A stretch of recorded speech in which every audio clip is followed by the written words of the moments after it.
All right, guys, what's up? Welcome back to the Bean Apple. This is the Jets recap show. I am joined, of course, by John, the Patriots expert of the show. And we've got two distinguished guests, Paul Boy Green Esden Jr. and the founder of the Jets Lounge, Mr. Sack Exchange himself, the man, the myth, the legend, on camera with us. So honored to have you guys. Thank you for taking a few minutes out of your day to kind of revel in what I would call one of the best Jets drafts that I could remember. And I'm sure you guys probably are still on that high as well. So thank you for taking a few minutes to chat with us. Absolutely. Thanks for having me. Yeah. Of course, man. To be in the presence of Mr. Jets Lounge founder, Sack Exchange, jetlounge.net. Wow. This is royalty. I wasn't aware we're going to have this kind of superstardom on the show. So phenomenal to share the spotlight. Loaded, I'd say. Loaded with talent. But thank you, Joey and John, for having us, man. That's awesome. Thank you. Thanks, you guys. Thank you. Yeah, thank you. All right, so let's get into this. So, Zach, starting with you, the Twitter sphere, Twitter Spaces, all abuzz with your draft party that you guys put together for the Jets Lounge. I'm on the West Coast, so I'm a disconnected Jets fan, unfortunately, but stuck stationed out here in the Seattle area. I get to miss all of the fun New York stuff. But if you could kind of tell everybody, what the Jets Lounge is before we get into it, and kind of what you put together, and what that event really was for those that aren't on Twitter and don't know about it. Well, I mean, the Jets is so I think, taking it back real quick. So when I started on Twitter, I started doing some giveaways. I was actually started with Sam Darnold stuff. I was through with him, so I started giving away. I'm an avid collector. I had a lot of nice autographed stuff of Sam Darnold's, and I said, you know what? I'm not going to throw in the garbage. I'm sure there are fans that still love him, so I started giving it away. Mm-hmm. And paying for the shipping and sending it to them. And then once I started getting these emails, these DMs about how appreciative these folks were, I have love for the Jet fans, like the Jets community, on a different level, man. I could see someone walk on the street and they got a Jet hat, and I'm like already talking to them. I absolutely love the community. So in the essence of that, when Spaces started to come around and Twitter created them, Anthony and I, he's a co-founder, Anthony Brack. We decided, we were like, so we were like two Italian guys, right? Maybe we could have a YouTube thing, because he used to always be on Tyson's, and he goes, it'd be pretty cool, it'd be different, And then we were like, I said to him, I'm like, well, there's this Twitter Space thing. We could just go on there. We don't have to be on video or anything. And he goes, what would we call it? And I'm like, well, if it's two Italian guys, we'll call it Jet Lounge. Somewhere you can just, have some drinks virtually and just talk. And that's how that came about. And the first night we had about 50 folks on there. And then it started to climb. And then it's now at the level where we have our own webpage. I created 5 different shows under us. So now we have a Monday morning takeoff. We have a Wednesday with Laura, with the other Paul, as Boy Green will say, the better looking Paul. we have that, and we have several shows that on this, and all these guys do a great job. I want to do a big shout out to Ray too. Ray is very much a part of this, and he was in it from the very beginning. So it's important to point out Ray as well. So. But we have all these folks. Petey Pablo. I know Boy Green loves Petey Pablo. Petey! They're awesome folks. And in that, like I said, the way I feel about Jet fans kind of spread to the rest of them. And that's how we run our space. We run our space where we treat everyone equally. If you're a Patriot fan like John, you come in, no one's shouting at you, no one's cursing at you. We're giving you a platform. Unless you come in to troll, then we would boot you. But if you're not and you just want to voice your opinion, at the end of the day, we're all NFL fans, and we love the NFL. So nice. Long answer. Sorry. So the draft. So that's the awesome. draft party. Yes. But Give us a quick breakdown of the scope and size of that thing. So the draft party, I originally it was my dream to do one. Then I decided, okay, now you have the followership. Now you have, when you start to have a big followership, now you're able to put these things kind of together because there's a lot of people that would want to attend, right? And you can get your word out quicker. So the scale of it, the bar was in Bay Ridge. It could only handle 60. We've turned people away after we hit that, but we've been kind of sold out for a while. So it basically had an open bar from the draft opens to the draft close, unlimited food, all different types of things. I won't go into the menu, but there was a lot of types of food, and I was doing giveaways. I think I showed some of you guys on Twitter me chucking a football at one guy. I think I should have took a little off it, but it was football, and we had picking numbers. When you came in there, you got a wristband, a Jet Lounge wristband, which guys are now sending me pictures. They're still wearing them at the Met games or whatever. It's like a memento. And then we had these giveaways. Plus, we were giving away mugs, Jet Lounge mugs, pens, bumper stickers, T-shirts, things like that. Nice. Well, no, what T-shirts I left at home. So yeah, people get mad. They're like, you're in such a rush to get there, but I'll send them out. But whatever. So you filled the place. 60 people. The bar owner, Jack, at the Lock Yard told me, like, hey, I've had a lot of events here. We did Super Bowl. We do all of them. He goes, that's the loudest this has ever been. I mean, we had the Jets chant going. We had the We Want JJ flowing. One guy took 2 bottles of beer and poured it over his head. Bus driver from Manhattan, James Higgins, he came in there screaming, "Get the crazy!"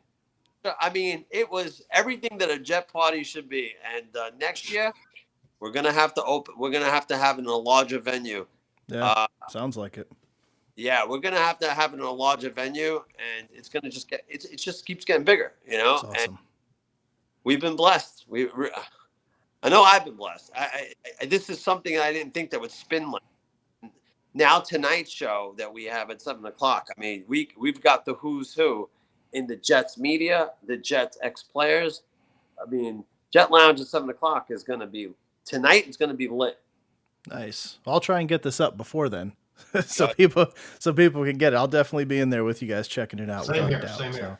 All right. So yeah, Paul, on your side, you went live like we did for the whole thing, giving your reactions, all that stuff. I'm guessing with your following, nice, successful, fun space for you to be in as well.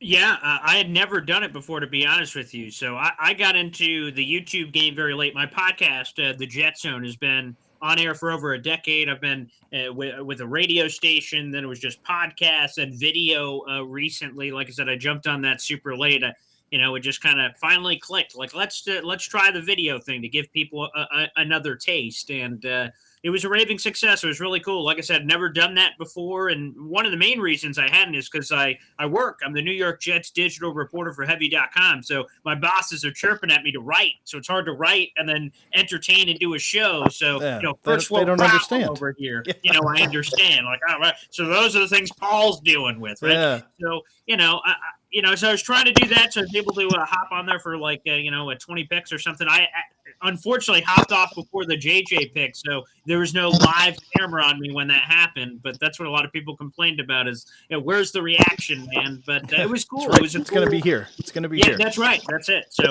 it was kind of a cool test run. It was awesome just to react to picks. Because again, beyond just being a Jets fan, which obviously all the boy green and all this other stuff I am, I'm a big NFL fan. So I love the NFL. So I love seeing the other picks, the picks that made me go, what the hell? And then the picks that went, yeah, baby, that's nice, or great value, or whatever it happened to be. So it was a raving success. It was a lot of fun. Absolutely. All right. So let's go ahead and dive into this draft reaction, right? So kind of like we were talking about going into this, like this was a draft that kind of nobody saw coming, right? Nobody knew which direction to go. You guys had both Woody Johnson, Damian Woody on the show. And he was very convinced that it was Icky. If Icky was on the board, the pick was Icky, right? And that was his thing. You go into Jets Lounge, man, and the split between taking KT or Sauce at 4 was there was a sharp divide between who wanted it, and Paul, you kind of saw with all the guests you had on, I don't know if there was a consensus that anybody had. I mean, if you tallied it all up, it'd probably be right down the middle, right? So, absolutely nuts. So, kind of, what was your reaction when pick 4 came around and Icky was there, KT was there, Sauce was there? I'm sure the bar was going ballistic, but what were you guys thinking? Well, the bar was going ballistic, but chant KT. That was the chant. When Sauce got picked, it was a lot of cheers though. So a lot of people were probably, in the temperature of the room. Like me, I was okay if it was Sauce.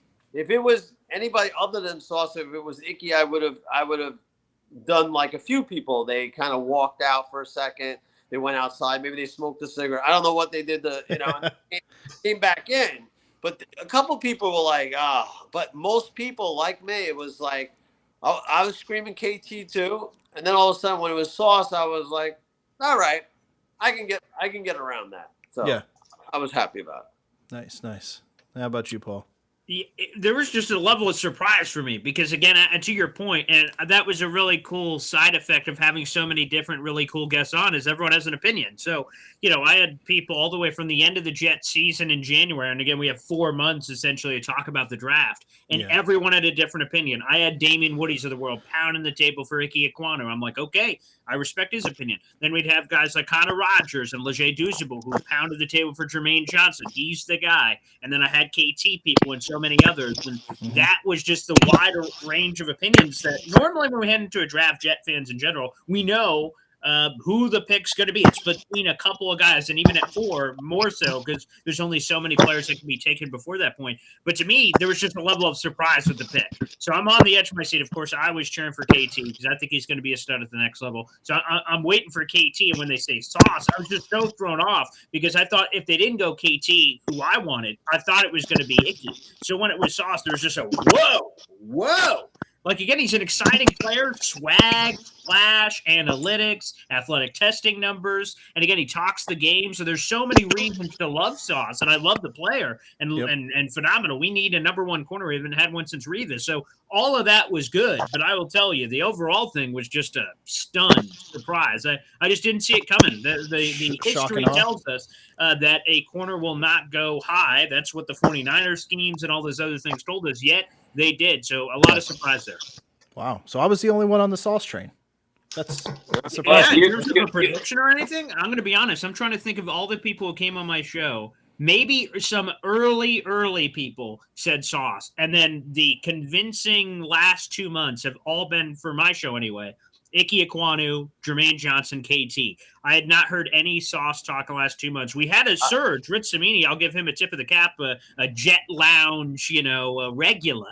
Okay. Rich Samini came on in the last 48 hours before the draft and said Sauce is the guy. And I went like, wow. It's so weird that it's coming out of nowhere. It's hard to believe when you hear these last second nuggets because it sounds like Doug was kind of, trying to throw everybody off the scent. But Rich Samini, I'll give him a lot of credit. Over the last 48 hours, he smelled it and obviously was right on the Sauce train. So outside of him and Joey Jets, apparently, no, I don't think anyone knew about the Sauce pick. Let me just jump in real quick. So I'll point out to someone right now. He's actually a co-host of one of the shows.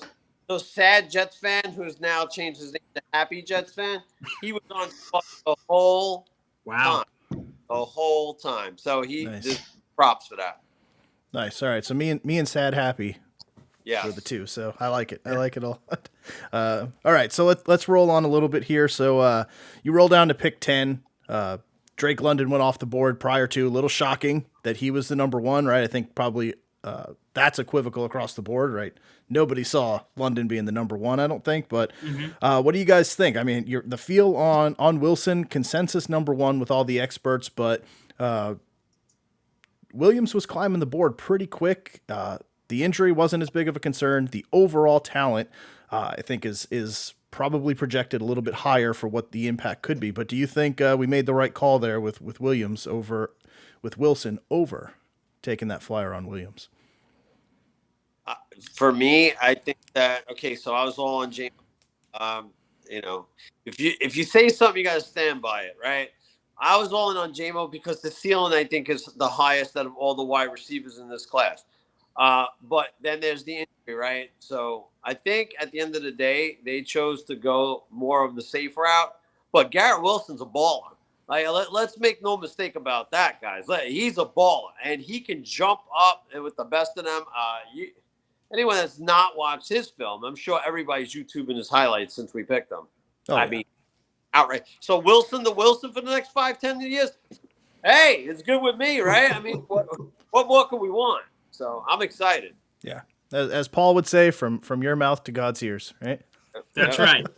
And by the way, a little low on the prediction there. 5 to 10 year sack exchange. How about 20, pal? Okay, 5 to 10. I mean, come on now. Let's give him a little bit more career. A little bit more depth, perhaps. I'm taking into account, that, okay, we're going to have to pay all these guys at some point, so you never know. So, yeah. That's true. Home team discounts for everyone. That's what I'm going for right now. A lot of guys. Yeah, we're going to have to fork out a lot of money. Especially if they all pan out. Yeah. 3 first-round picks. Oof.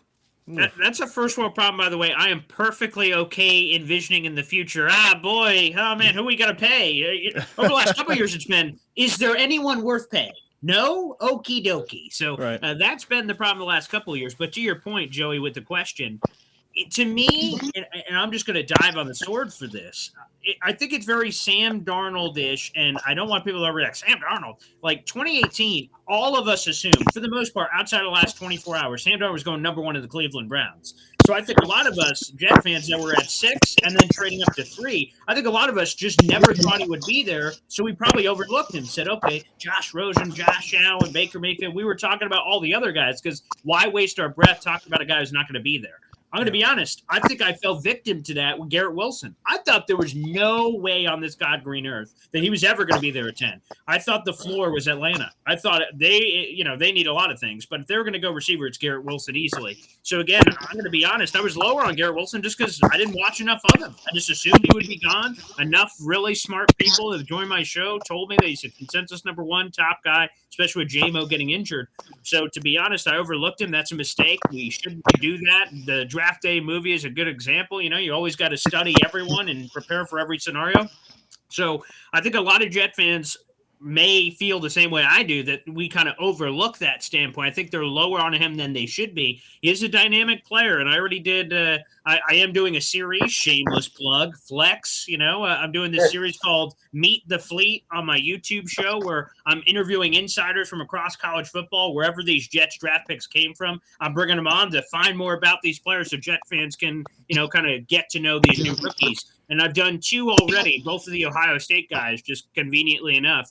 And Dan Hope was the guy who joined me from 11 Warriors. And when he was talking about Garrett Wilson, this former basketball star, and he would have went to the NBA basically if he was taller. And he was just telling me about all these cool stories and traits about Garrett Wilson. The more I heard, the more I liked. He seems like a dynamic weapon that will pair perfectly, quite frankly, with Zach Wilson's big arm and his 4.3 speed. So I'm excited about it. Nice. Definitely looking forward to watching that. And Joey, one last thing on that. If you go back to a couple of years ago, right? If you were a fan, you wanted to go out and buy a jersey, right? You either made a custom one yourself, or you're like, all right, who do I got? Le'Veon Bell. Maybe I'll buy a Quinnen Williams, or maybe a Sam Darnold. I mean, if you look, you've got so many options now to buy. Zach Wilson, Elijah Moore. You can get an AVT. You can get now a sauce, a number 1 sauce. I mean, you can get. I mean, good. Limited. Brees Hall. I mean, I got the Michael Carter at training camp. I mean, which one? Probably. Yeah. I see. Yeah, I mean, to that point, a couple years ago, I bought a Sam Darnold, a Le'Veon Bell, and a Jamal Adams jersey. Oof. That as well. Yeah. What do I do with them? I don't even know what I do with them. They're just sitting in my closet. I'm waiting to wear it to a Seahawks game up here so I could throw it at Jamal as he's walking out because I don't need it anymore. But that's my plan for that one. But no, I mean, that's great point. I can't wait to see what this Wilson to Wilson, and I saw the other one with the Wilson football from Wilson to Wilson. Yes. I like that, Wilson to Wilson to Wilson. So that was really good. So All right, so carrying on, Paul, you were talking about the JJ hype. JJ at 10. I'm curious to see with you guys. Like when we hit like 15, I'm sitting there like JJ's still on the board. The Jets are talking about all offseason, being aggressive, getting the right guys, not being afraid to trade up or trade away assets to make that happen. JJ's fallen to 15, 16, 17, 18. I'm over here like they've got to be on the phone. They've got to be on the phone. Something's got to happen here. All the way down to 26, they jump up. I think at that point, it's a foregone conclusion who they're coming up for. But, what do you guys think? Just give me your overall thoughts on that and kind of what you thought, how you thought round one ended up, and could it have been any better? What could have made it better, if possible? To me, okay, while we're watching it, we see the Jets on the clock earlier than where we picked. They made a mistake. So I don't know if anybody caught that. I don't know what broadcast you watch, but everybody's like, we're on the clock. Everybody's jumping around until they erased us, and then we see Buffalo's name there. So the Buffalo made the trade. So we were like, oh, what happened to us? And everybody was like so pissed off. And then I guess a couple picks later, they put us on there. We made the trade. But everybody where we were was screaming, we want JJ. And to us, it was obvious. If you follow the Jets and you do this, as long as we do it, there was no other pick that made sense there. And I can tell you everybody left that draft party saying the same thing. It was a grand slam. There's on paper, right? On paper, it's a grand slam. But nothing could have made that better for me than how that ended up. And everybody, even the people that were disgusted at first about the Sauce pick, left that draft saying, "Oh my God, we got Johnson at where we got," and just nothing. To me, I'll say it short. Nothing could have made that first round better. Not in my eyes. Okay. Wow. Okay, there you go. The thing I would say, I was just looking it up on my phone to see. Let's see. The time was, I want to make sure I get this right. So at 10:10 p.m., draft night on Thursday, this is what I tweeted out. We have finally reached that range. It's time for the Jets to trade up for Jermaine Johnson in the draft. This is the reason you have the ammo. Go fix the pass rush. And then that was probably in the 17-18 range. Like I had seen enough. Like it's time to move up. But Joey and everyone in the room, like obviously, we all know the bodies that are in the graveyard of the guys that we said they should have traded up for, and they never do. So it's always that bar talk after the draft. Man, we told them they should have done it, man. That was something they could have, should have, would have done, but there was no coulda, shoulda, woulda this time. They actually were able to trade up for him, and as everyone was kind of indicating, Joe, and you mentioned it, starting around 15, that ultimately that's when Joe Douglas started calling teams to try to move up. But as always, it takes two to tango, and they're ultimately able to get him at 26. So it's kind of funny how what you want to happen and what actually happens, right? So Joe Douglas tried to get up there at 15. If they would have moved all the way to 15, it likely would have cost them both second rounders. They're not able to, so they get him at 26 for a discount. The other one, Breece Hall, who we'll talk about later, I don't want to steal the lightning, but they wanted to trade back into the first round to get him, but no one tangoed with them, so they had to get him in the second round. But they still ended up with him and paid a smaller price. So, like I said, it's kind of funny how that all works out. But my initial thought is when you look at the top 10, right, you get your corner, you get your wide receiver.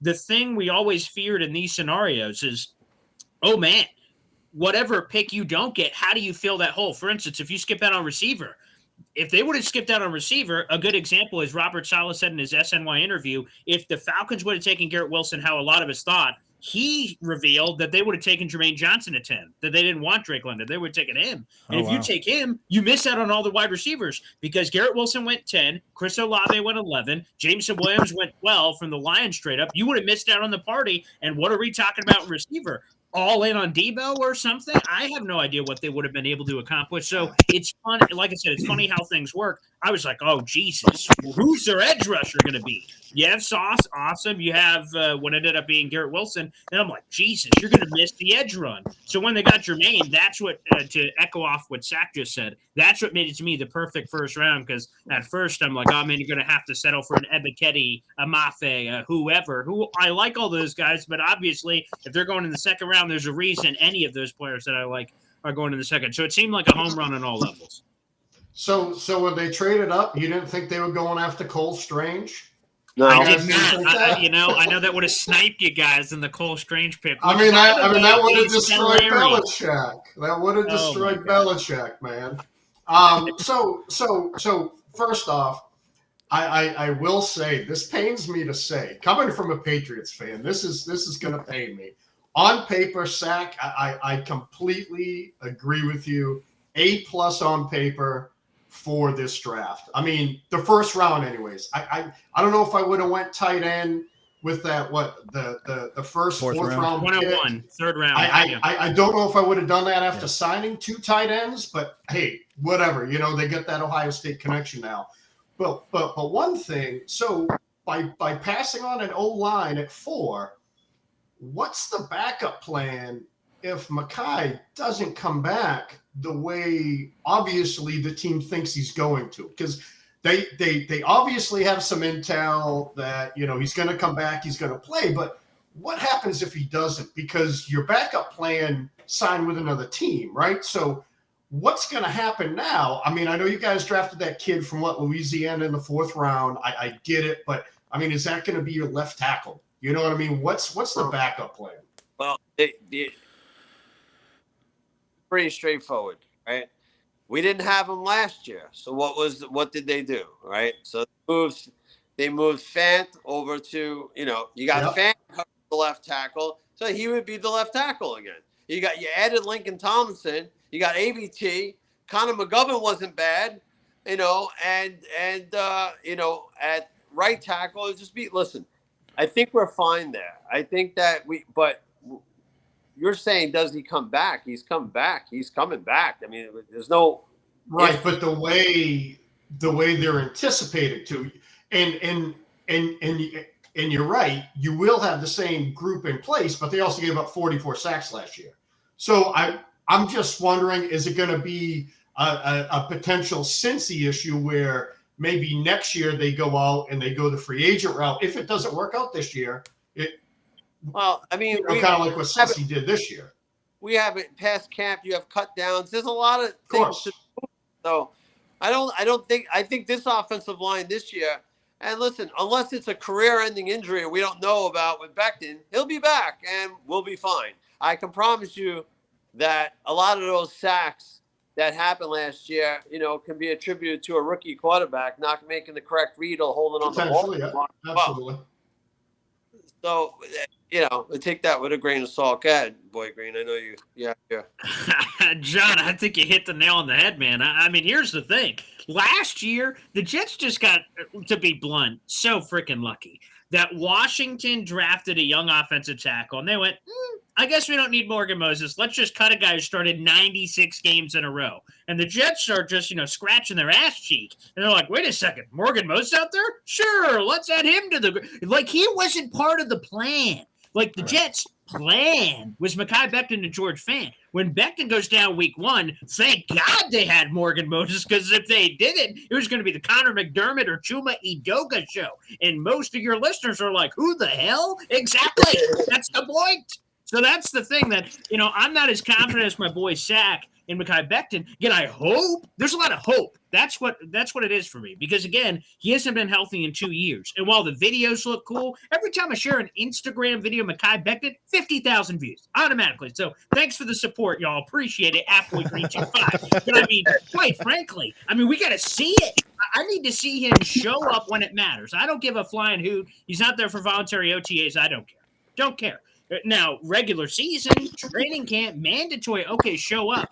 But I am concerned, quite frankly, John, because you're right. They do not have the Morgan Moses security blanket. Who's their backup? Right now it's Max Mitchell, the guy they did take out of Louisiana. He's a developmental tackle. And if you squint, he's a potential starter in 2023. He's not starting in 2022, which means, again, to your point, they gave Mekhi Becton a huge vote of confidence, obviously, by not drafting an offensive tackle in the first 3 rounds. I would have if it was up to me, but it wasn't. They did. They felt confident. So I have to look at a sign of that saying, wow, they must feel pretty good about the offensive tackle situation. Obviously a little bit more good than me, but hey, you know what? Last year they felt good about the corners and I didn't. We saw what happened. So yeah, I can be pleasantly surprised. Sorry, go ahead. Just to piggyback off Boy Green, though, listen, I'm known in the lounge to be the most negative towards Becton, but I'll just say this. I mean, we haven't even got to the cuts. I mean, there's a long way to go. People get freed Of up. course. So we got Morgan Moses. You pull out of your butt, and you can, listen. I think, it's like D Wood says a lot. You don't need 5 Pro Bowls at the offensive line to make a unit. The offensive line is a unit, and coaching. See, coaching is very important with this. So I like the 2 guards. I think they're going to be extremely important to this. And the bookends, listen, Becton comes back. You got Becton. I mean, I think this offensive line is going to be a lot better than people think. And I think we're going to run the ball down a lot of teams' throats, especially with those 2 beasts at running back. And I think Zach Wilson takes the next step with all these plethora of weapons he has. I don't want to get into Wilson. We'll just go into it. So I got one more thing for you guys. One more thing, and Zach and Paul, you guys kind of pointed out to it. So say all these guys hit. Say the last 2 years, all these guys hit. Over under 3. 3 of those players end up on New England. Over under, because you guys can't afford them. And I'm going after Sauce. I'm hoping Sauce breaks the bank and Belichick's still there at the ripe old age of 74. And he says, you know what? Pay that man his money and his best Russian accent from Rounders. Yeah. And splitting Oreos. He splits the Oreos and he signs them. Because I'll tell you what, I mean, the last couple of years, if you guys hit, quite honestly, if Miami takes the next step, if all 3 young quarterbacks, Allen's already there. If Tua, Mac, and Zach all pan out to be even above average quarterbacks, and Joe and I were talking about this yesterday, man, that AFC East is back. You know what I mean? They are back. And I don't think the 4 teams have had this potential. Christ, God, I can't even remember when the last time all 4 teams could potentially be relevant with this young of a core. You know what I mean? I honestly can't. I've been a Patriots fan since birth. So the last 20 years have been nice, but the 30 before that weren't. So. Yeah. Well, that's a good point. I actually can't even think about that off the top of my head. Every time I think of when one of the teams were really good, obviously the Patriots for 20 years, right? You had the Marino years, you had the Jets, but like all of the stars aligning at once. Right. Yeah, that's 90s with Kelly, the 4 straight Super Bowl losses. I mean, just when was the last time? I don't know. John, they what you just said about coaching and whatnot. I mean, that goes in line with that. I mean, look at the coaching, Belichick. I mean, he got the most out. I think that if you would have put Mac Jones on the Jets last year, he would have got obliterated because and he would have not even had any close to the season he had today. And I only say that because Zach Wilson has more, it's not a knock on Mac. He has a lot more mobility, right? Yes, Mac. Absolutely. So he's running for his life and throwing bombs down the field, or throwing ball. So if you had Mac Jones sitting back there with that offensive line, he would have got destroyed. And I think that, as Jet fans, we don't like to give Belichick any kind of credit, but if you're an intelligent fan, you must. He gets the most out of his players. He's smart. And I think that as long as Belichick is like that, you guys always seem to, you always seem to be all right. Right. So right. I think eventually maybe he gives it to his son. Then I can't tell you how bad that might be. Who knows? I'm quite frightened of that, to be quite honest. That's why I'm still smiling. We cherish the day that happens. Yes, absolutely. I won't. As for the noodle arm Tua, yeah. The noodle arm there is going to be running for his life this year. I have no confidence in the only stud I would say is Josh Allen. Which, by the way, just randomly I on the agree. Patriots real quick for John, man. I don't know what the hell they're doing. Cole Strange, like, I like the player, but the first round was weird. They keep drafting a million running backs unless they're just going to trade them all in the preseason, which, again, trades are never guaranteed. That it's just weird. I know they went buck wild last year, and some of them worked, some of them didn't, with Hunter Henry popping, Jonnu Smith really not, and I love Jonnu Smith, by the way, and then Matt Judon, who is a freak. Like, they did a ton of work, but like what they did not do to replace J.C. Jackson, bringing back Malcolm Butler from the dead, like I just don't really understand what the Patriots did. They just seem like a major regression candidate. So, I've done nothing but read it and try and think why the Pats did what they did. So, O-line, we needed we need offensive line. Do they have to reach for Cole Strange? I don't know. Belichick loved him, and Belichick's going to draft who he loves. We need a speedy receiver. I think he's a little undersized. Tyquan Thornton, I think he's a little undersized. But that guy, I'll tell you what, I didn't realize he ran the fastest 40. That's right. But I don't want to fall into that Raiders cliche of thinking that's going to produce a wide receiver. Now, the next 3 or 4, so today, James White, it was announced James White is not ready to play. Damian Harris is on year 4. He was taken in the 3rd round, so I guarantee you he won't be back. So you get Stevenson. Now you got Stevenson paired up with Pierre Strong and the other kid from South Carolina, Kevin Harris. Yep. So that's probably going to be our future at running back. The cornerbacks, not too thrilled about, but that kid Jack Jones from Arizona State, again, speedy. He returned like nine kick returns. I want to say I didn't know anything about him until they drafted him because he's like barely 5'8". So, I think our average height of our cornerbacks and safeties is about 5'9" now. You know what I mean? So it's like what they did, I don't know. But, so many people are upset. Everyone's calling this a bust draft. But like you guys said earlier, on paper, it probably is. But, we're not going to know for 2-3 years. And all I can hope is Strange is starting on that O-line come September, and Thornton is breaking tackles. What Mac needs, I think Thornton gives like Zach Wilson his Wilson connection there a little bit different because Thornton can go deep, but man, he just has that burst of speed. And the more tape I look of him at Baylor, I mean the kid in open field, you're not going to catch him. So. Wilson can go. Don't make any mistake about it. Wilson's not slow by any. No, not at all. Not one bit. He can go deep, and he has a basketball background. I don't know if you watched those videos. This guy can leap out the gym. Right. I'm not comparing them in skill because Wilson can jump too. Wilson's going to steal the ball from our 5'9" quarterbacks. I mean, it's just going to happen. But I'm just hoping that they, I don't know, maybe put Thornton in the slot. He can be our new slot guy. Well, if I'm a Patriot fan, which gives me the chills to think about, but if I was, listen, as long as I got Big Bill over there, like I'm saying, he's going to put him in the best position to win. But he's not good at drafting. We know that. That's something even Patriot fans, he's not known for drafting. Seems that they have bad drafts, but he's always be able to, what do they say? Like apples make. He could squeeze all the juice. Yeah, that's right. Yeah. He squeezes every drop.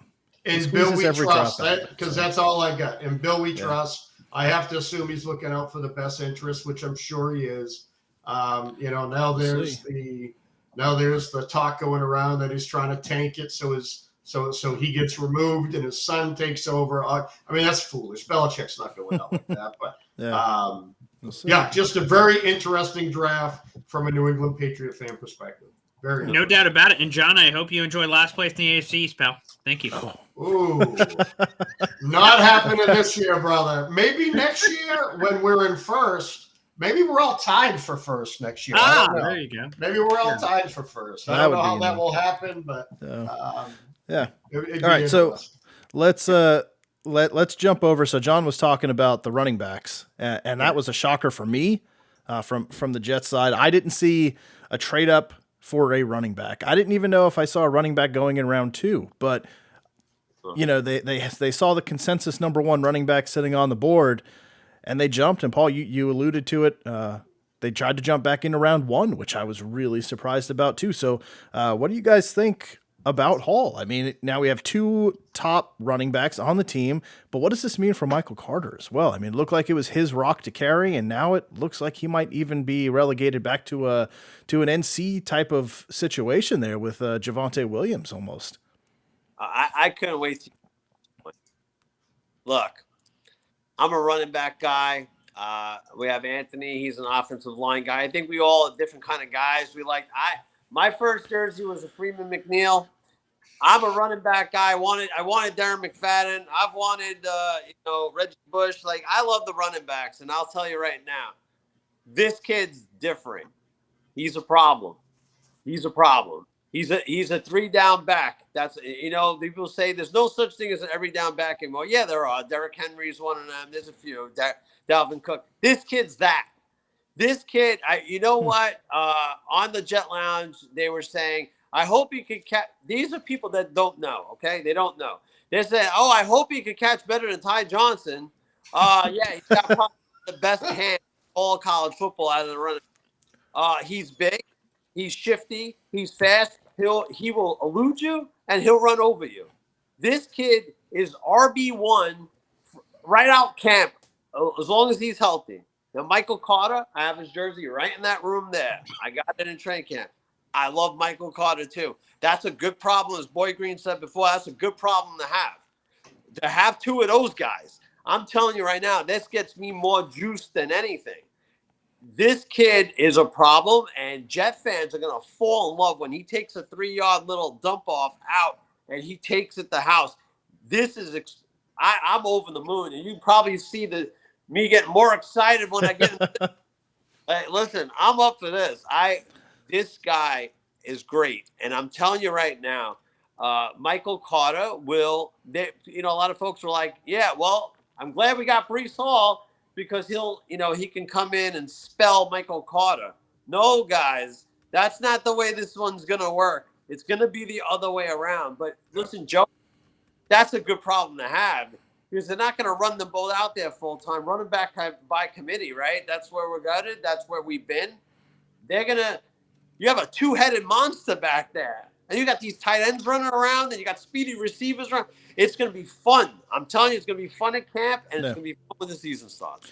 I got to say, I like the thought of having both of them on the field at the same time.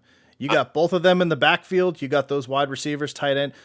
Defense doesn't know where to go. I mean, and they can both catch. They both have great hands. So you don't know if it's going to be a handoff. You don't know if it's going to be a quick out. You don't know. You've got dump offs everywhere with 2 running backs coming out of the backfield with a tight end, with 2 wide receivers going deep. I mean, there's going to be holes everywhere to exploit. So if they play it right, it's a young quarterback's best friend, a great running game. I mean, honestly, look at Mac Jones. Like Zach Exchange said, Mac was partially successful last year because of our running game, and it's going to be the same way. And I'll tell you what, that pick by the Jets was monstrous because I think you're right, Zach. I think Michael Carter is a backup, but I still think he'll get 11 to 12 carries a game.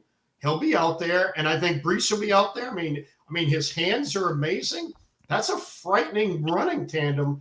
I mean, think about it. The only teams that really live off of one running back, the Titans, Minnesota, and God forbid if Carolina tries it again.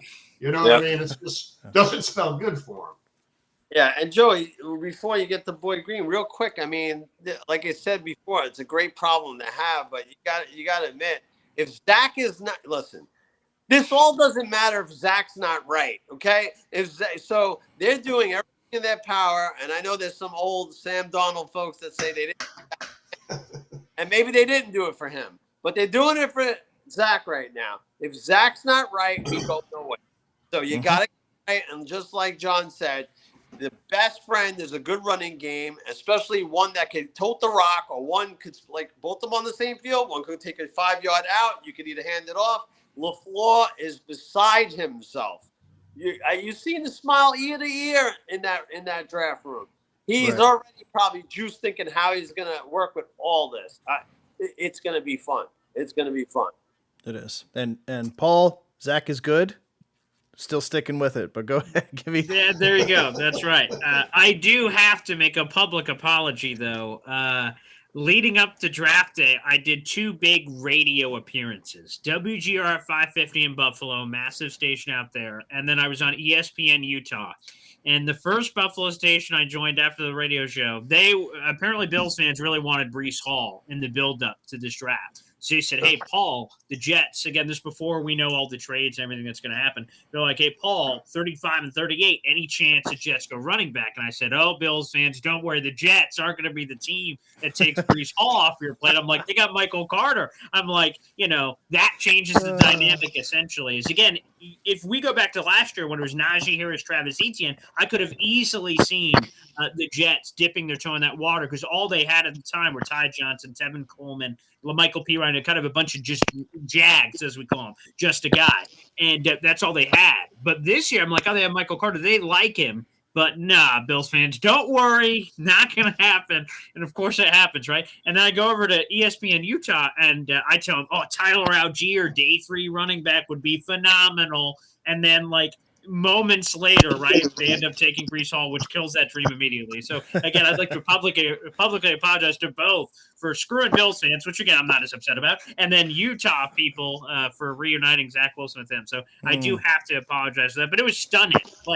And I love it. I love you mentioned off the top, Joey, that we all have predictions, right? We all have opinions. The Jets should do this. The Jets should do this. The Jets barely did anything I said they should have. And you know what? I'm still thrilled. I love the fact that they added Breece Hall. They just said YOLO. Screw all you guys. Shouldn't take a running back here. Shouldn't do this there. The thing that stands out to me after this class is depth. Running back. If Michael Carter got hurt, which someone, after all my bull crap ranting, someone could have easily said that. What if Michael Carter gets hurt? Then I'd be like, woof. Well, now we know if he gets hurt, it's Breece Hall. But Breece Hall is going to be the 1A. To answer that question, that's, I guess, been floating around out there. He's the 1A. Michael Carter's the 1B. And it doesn't necessarily, to John's point, mean he's just cryogenically frozen on the bench.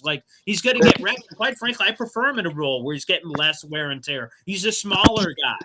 And I think, in theory, you can maximize what he brings to the table if you're getting him in spurts. Now, of course, it sounds great on paper. You have to be able to get the best quality reps in the limited amount of time and be able to take him out before he gets injured. So it's an art that the coaching staff is going to have to figure out. But I love the fact that they are just surrounding Zach Wilson with as many weapons as possible. Depth in the backfield, depth at tight end, depth at wide receiver. John, made fun of lightly the pick of Jeremy Ruckert in the 3rd round, saying, man, offensive line, man, linebacker, man, safety, all these things that are legit, right? But they are just Joe Douglas surrounding Zach Wilson with talent and also just keep looking ahead. C.J. Uzomah and Tyler Conklin are relatively young guys, but now they'll have a starter who's going to learn from 2 quality veterans, pros in the game, and then when they eventually leave, boom, pass the rock over to Jeremy Ruckert. So there's a lot of forward thinking with this draft and the depth. Yeah. And Joey, real quick. I mean, take a look at how North Carolina handled it, right? They had Michael Carter, and who else did they have? A guy Javonte Williams. Right. So, I mean, listen, like Boy Green said, I mean, you have Tevin Coleman. We re-signed him, so that's some depth as well. But he can never stay healthy, and we know that. But this was a slam dunk, and I want to take credit for this. I want to pat myself on the back.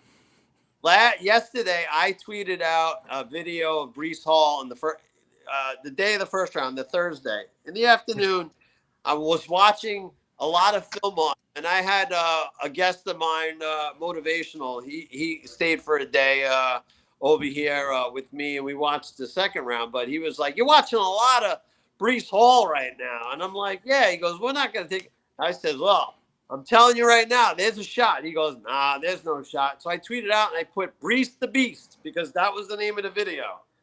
And I guess I spoke it into existence, as they say. And I beside myself. This is good stuff, guys.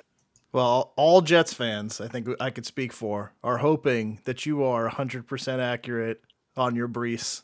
Because we all want it. So keep speaking the exceptional play now into existence to make sure that happens. Joey, if none of your viewers right now are, please get Please get familiar with this man. Just it takes you 2 clicks on a remote. Here's a remote. This is a Roku remote, and just click on the damn thing and put Brees Hall highlights and watch a couple of them. If you don't come away watching that stuff impressed, I mean, there's one-arm catches down the sideline. I mean, this. Yeah.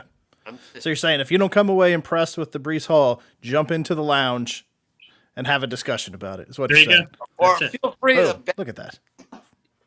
and throw tomatoes virtually at me. And, Virtual tomatoes. I love it.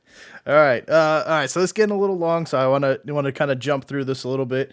So I was going to talk about Ruckert, but I think you guys both like that pick from kind of what I'm getting. Nice depth move, potentially a player that could develop into a pretty nice starting caliber player in a year or two. and that's a feel-good story. It's a feel-good story. And and he's a lifelong Jets fan. Staten Island kid. The baby in Jets gear. His father begged. Listen, I know we signed 2 tight ends, and I think that was one of the questions with John. He signed 2 tight ends, but this guy's an excellent blocker. I mean, he's the future, man.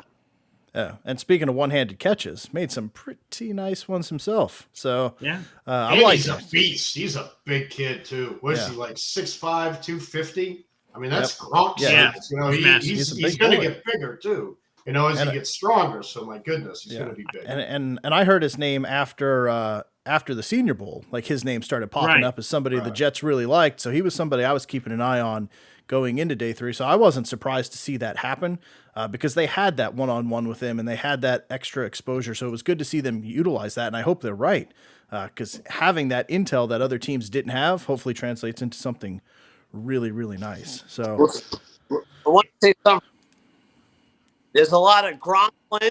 We got Gronklin. We got baby Gronks. We got all this. There's only one Gronk. Okay, we'll do something else with it. Of course. They call Tyler. You know, Conklin. They're like, oh, it's Gronklin. That was his nickname.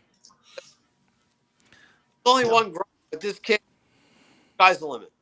But I will say this to jump in on the tight end thing that I don't give a flying hoot. They took a third guy. That's phenomenal. Look like 3 months ago. Tyler Croft, bleh. Ryan Griffin, bleh.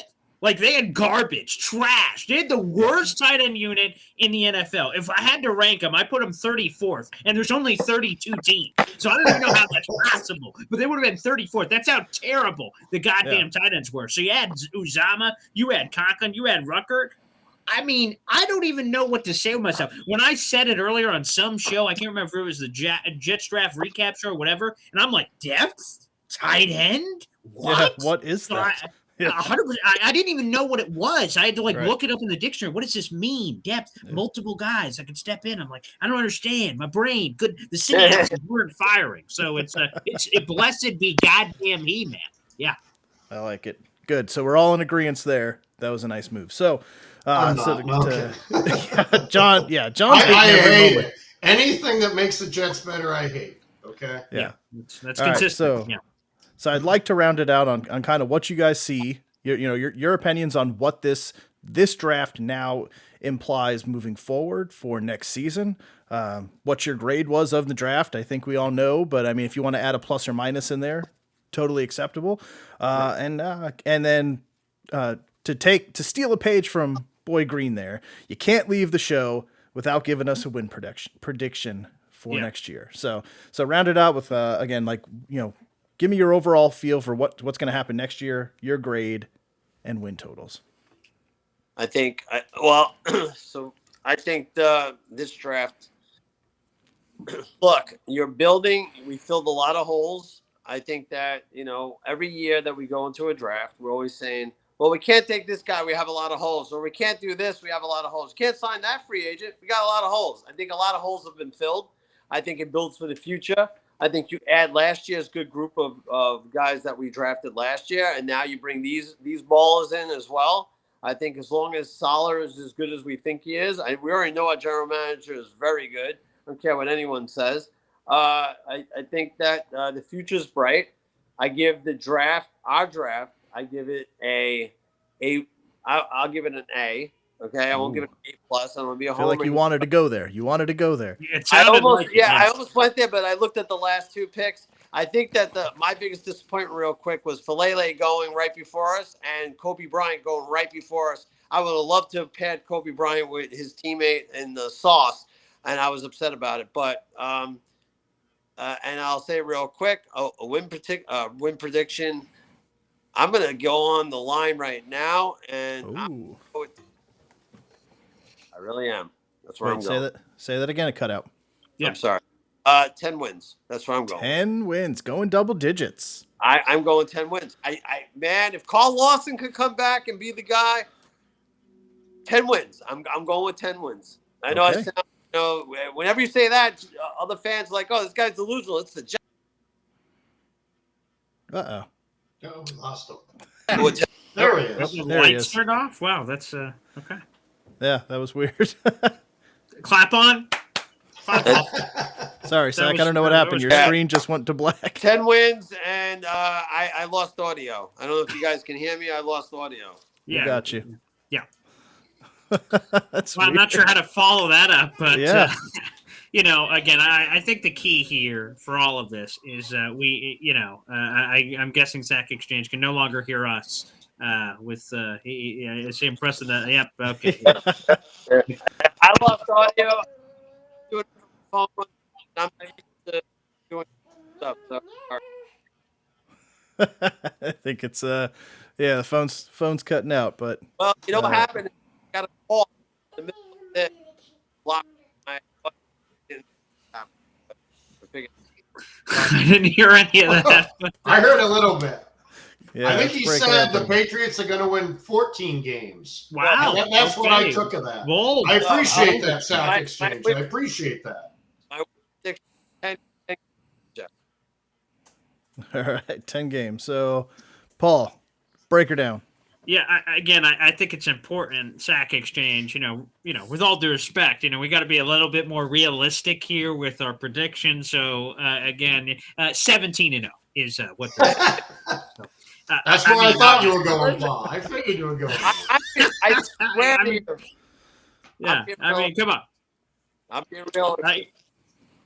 Obviously the schedule drops here in a little bit. May 12th is the official release. So it'll be fun to break that down and kind of look at, what kind of the path is, because it's on paper, it's a tough schedule, which I find intriguing, quite frankly, because again, what we think now in May to what actually happens with injuries, trades, cuts, this, that, blue, blah, blah, and just quite frankly, we can't write anything in pen right now what we think a team's going to be like. Look at that AFC West, for instance. Russell Wilson, Patrick Mahomes, Justin Herbert, Derek Carr, they're all going to beat up each other. So somebody, there's got to be give and take there. But long story short, I think the Jets have really, if to talk about the weaknesses, so there's obviously a gaping hole at safety, I think. Maybe they're pleasantly surprised by some combination of Will Parks, Elijah Riley, or LaMarcus Joyner, who have you. But right now, taking a step back, unbiased, that's a hole. The Willside linebackers a whole right now. We'll kind of see what they ultimately decide to do there. They seem really high in Hobson, Ordine, and Jamie and Sherwood, so we'll see there. Interior defensive line depth, again, they lost Foley, Fatu Kasi, and a $30 million deal to the Jaguars, so run defense looks like a question. I mean, the pass rush looks fantastic, so which I'm happy about. They haven't had that in a long time, but candidly, those are some of the weaknesses on defense that could come back to bite them in the tuchus a little bit. But overall, coming off this draft, again, I think the dynamic has changed significantly with what they were able to add. You added 4 blue chip players. So number 1 corner, arguably the number 1 wide receiver according to analysts, the number 1 running back, and then a pass rusher that most people thought was at the very least in the top 3. So you somehow got him as well. So to me, realistically, I think if things break the right way and Zach Wilson, is making that step, I think it's possible they could be fighting for a wild card spot. I think that's a very fair thing. Again, the AFC is loaded, but again, that doesn't scare me. I don't have a loser's mentality with that happening. So, when you look at it ultimately, I think that's what they can compete with. The Bills are the class of the division, and they just got better. Yeah. So outside of a thing here or there, The Bills look fantastic. I think the Patriots, there's a level of regression. Again, Miami, cool. Again, you could put lipstick on a pig, but it's still a pig. Like you could have Tyreek Hill, but if you can't hit water if he fell out of a boat, it's not going to matter with noodle arm Tua down there. I don't, you know, for me, it'll be like Tyreek, I'm open, and he's going to peg a guy in the stand. So you know, that's cool. It's a cool toy to have. I'm not sure they'll be able to take advantage of it with the construction of the offense. Maybe somehow. They're able to get a little bit more juice out of that with a short intermediate passing game and let Tyreek go off yards after catch potentially. But, you know, so you'll have to kind of see from there. Long story short, answer the question. The last or first part of the question, you can restate it just in case I missed a thing or two in there. But long story short, I think they could be contending for a wild card spot. Yeah. Okay. Now, what's your grade and win total? Oh, yeah. So the grade, certainly, right off the top, man. I got to go with an A minus. You know, I think, you know, the only reason for me it's not an A plus, like I said, you need to know the full canvas. So what are they going to do at safety? Are they really going to roll out LaMarcus Joyner's torn triceps ass out there at safety? Okay. That's concerning a little bit. But we go the rest of the secondary. I love DJ Reed on one side. I love Sauce on the other, and Michael Carter in the second they love. And I think George Whitehead's a really good player. But, you know, there is that one hole at safety. I'd go all in on a Honey Badger to see what it would take. Again, if you're going to be aggressive, why not? He's sitting out there to be had. He'd be a guy certainly I would pursue. But when you look in that fourth round, you got offensive tackle depth, which I was cool with, but Michael Clemens, a pass rusher, has got a little bit of a checkered pass with some off-the-field stuff. I'm cool with a double-dip at pass rush, but I probably would have went either safety or linebacker there with that spot. So I think it was an A-minus ultimately is the draft grade. And like I said, win prediction, I think it's hovering around 9 wins. I think that's very doable. But ultimately, Zach mentioned this earlier, what Zach Wilson is what the season is. I mean, football isn't that simple, but if Zach Wilson sucks, despite the weapons around him, the Jets suck. If he is Justin Herbert unbelievable, only God knows what the Jets can be. And if he's average, I still think the Jets can be pretty good because the talent on offense is so unbelievable that they should be able to, with just average quarterback play, be able to make a lot of things happen. So, again, if you could get average, if you're just asking for average, I think the Jets could be pretty good. If you get above average, only God knows. It's a quarterback-driven league. Yeah. Guys, kind of breaking up still, brother. Yeah, still breaking up, man. Yeah, I actually have to head out real quick, but I want to. I guess he's heading out already. So going through a tunnel. That's okay. So real quick. So last year I picked the Jets to win 3 games, and I said they would be very. See if it works. Yeah, I think he's out. I don't think he's going to be able to. Yeah, definitely. I think he's done. Go ahead, John. No, so last year I thought the Jets would win 3 games. They won 4, and I said that they would keep it close. Oh, go ahead, Zach, if you need to roll. Sorry. So yeah, I roll. I want to thank you for having you. I would just kind of I love Zach. It's just not coming through. I would just kind of. It's breaking up, brother. Thank you, Zach, for jumping on. Appreciate it. I do appreciate it. If you could still hear us, thank you so much. We'll yoo-hoo out for Zach, and I do definitely appreciate him jumping on and dropping his insight. So I thought they were going to be a lot more competitive than they were last year. I think they'll be more competitive this year on paper. Again, I'll give their draft an A. Because I still think they should have went O-line a whole lot earlier. I think that could potentially really hurt Wilson and their running game, I think. So win total, I'm not as optimistic as you guys are, and this isn't me being a hater. I'll say 6 to 7, but I truly think if these guys pan out, because I mean this is Wilson's first year with two to 3 new weapons. I think he's going to need a couple more years, but I don't see him being in the lower half with offense and defense this year. I truly don't, unless that offensive line doesn't, kind of shore up. And like you said, they're secondary. I mean, it's a passing league, and if Sauce is all that he is, he's going to make everybody around him better anyways. Because now he's throwing, other teams are throwing their 2 and 3 and 4 receivers. So. I'll say 6 to 7 wins, maybe 8. But looking at that schedule you guys have, man, that's no joke. That's no joke. I mean, that's a tough one. I think the AFC as a whole, I think we're going to beat each other up a little bit. I don't think the Jets will be in last. I think that's going to be Miami's home, but that's just me. That's just me. I'll take that. Steps up. So. And I feel like, John, to be honest with you, just to add in, I think that's a perfectly reasonable take. And I know it's coming from a Patriots fan, so take that for what you will. But no, I mean, again, it's almost like you have to see Santa's fat ass climbing down the chimney before you believe. And that's fine with me. And that's a very reasonable take to have. And as I said, the AFC is loaded. If you literally start counting it out, I'm not even kidding. Like, I don't even have it in front of me. But off the top of my head, we mentioned AFC West. Mahomes, Russell Wilson, Justin Herbert, and Derek Carr, and then all the rest. Lamar Jackson, Joe Burrow. Like, you start naming these guys. Deshaun Watson, you know what I mean? Deshaun Watson, 100%. It's going to be crazy. You start going through, and that's 8, and we haven't even really thought. We're just throwing names at the wall again. That's why I can perfectly understand the take, John. Again, you have to believe it to see it for a lot of people, and even there's a lot of Jet fans that feel very similarly to you. There's a lot of optimism for good reason coming off the draft, but again, they're going to have to prove it. That's just the fact of the matter at the end of the day. Yeah, I agree. Temper your expectations, but also have that optimism for something better, right? Like, there is a lot of growth here. New tight ends, new wide receivers, new running backs, a lot of players that have to build that cohesion and feel each other out, know the routes, learn the playbook, know where they're supposed to be, and protect Zach and have Zach take that next step. So, yeah, if it does end up being a 7-win season, but this is a competitive team, get ready for 2023. But there's also the possibility, like you said, that this could be a 10, 11 win team that comes together. It comes right. We hit teams at the right times instead of hitting them at the wrong times. Having Carolina to open the season last year and having to deal with McCaffrey destroying us.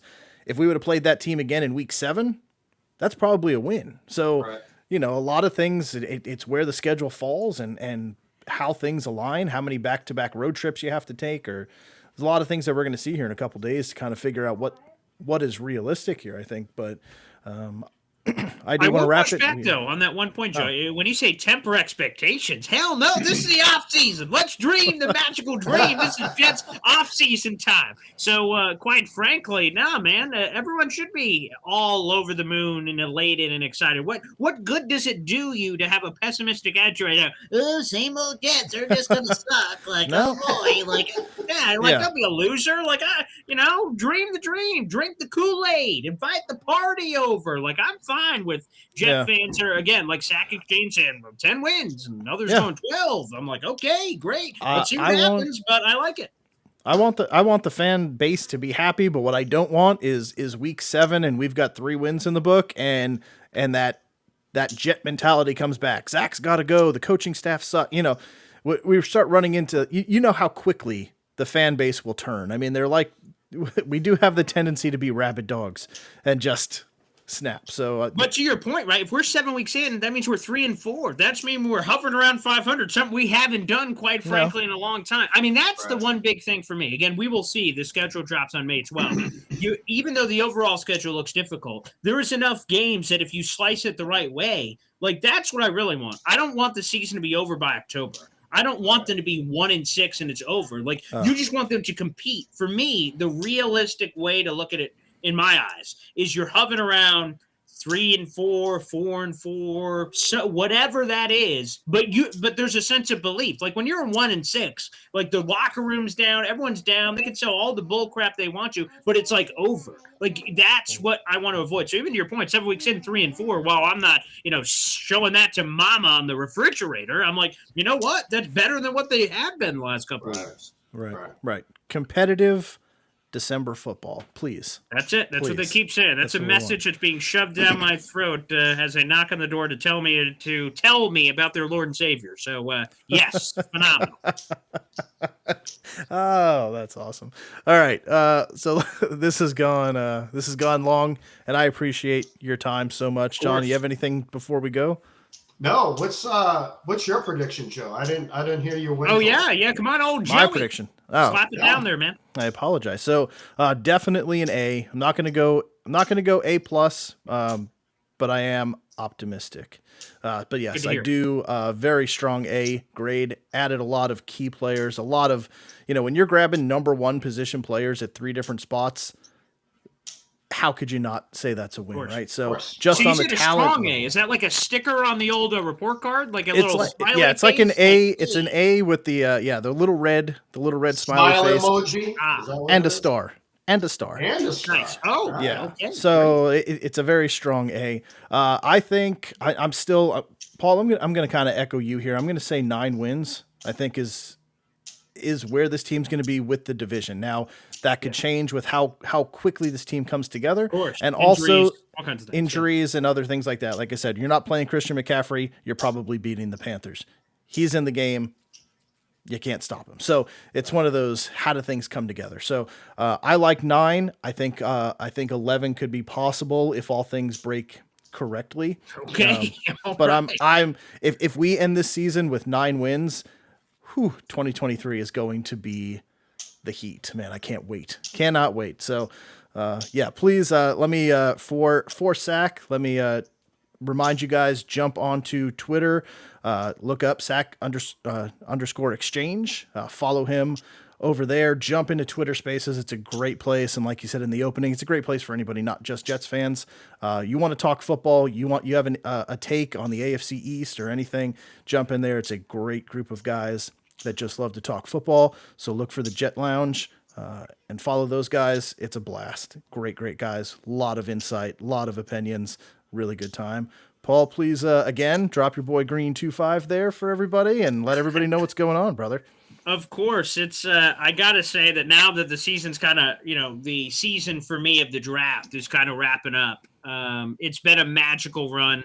We've had superstar guests for the last 4 months every week and more. Because at first I was just like, let's do 1 guest a week. Then all of a sudden I'm doing 5. I'm like, okay, great. So it just I got a little ahead of myself. And as I was scheduling, I'm like, screw it. Let's just try to get as much content as possible. So this was the best draft offseason I've ever had in terms of content going out there, and it showed up in the subscribers, which is really cool. So again, just as the kids say, hashtag blessed. It's so cool. And we got a couple more. Got a couple superstars joining us this week for Jets draft recap from some of the major networks. So keep an eye out for that. youtube.com/boygreen25. Like the videos, hit subscribe, and show your support for the channel. It's been an amazing run, and I love hopping on shows like you guys that you guys think enough to have me on your show and a couple other shows. It's been a lot of fun, so I appreciate you guys just allowing me to have the time to come on. It means the world. Yes. Also, while you're hitting subscribe buttons, smash ours as well. Jump on board. We always have a good time here. Smooth. Paul, seriously, thank you so much. I reach out to so many people to try to get people on. I can't even get a go kick rocks. So the fact that you're having success, you're still humble enough to jump on with us little guys and help us out and talk Jets football. I appreciate it so much because it is a dog-eat-dog world. And not a lot of people want to take the time to help anybody out, but you're always willing and able, and I appreciate it. I really do from the bottom of my heart. Thank you for doing that. And Joey, I mean, again, if you ever want to go kick rocks, I will certainly give you that if you prefer a couple of times just to mix it up, not to just show you I'm so available. Like, go kick rocks, pal. You're like, okay, at least get one of those. So I can start working that in if you like. Yeah, I mean, whatever. We'll keep it interesting. Whatever works. Cool. But yeah, Thank you so much. Of course. So yeah, very nice meeting you, Paul. Very nice meeting you, brother. Oh, nice meeting you too, John. Again, I'm sorry about the Patriots stuff. Apparently, you were born with it, so guess it's a chronic disease. But nonetheless, God bless you, man. Thank you, brother. Thank you. All right. So for John, for Paul, I'm Joe, and we will see you guys really soon.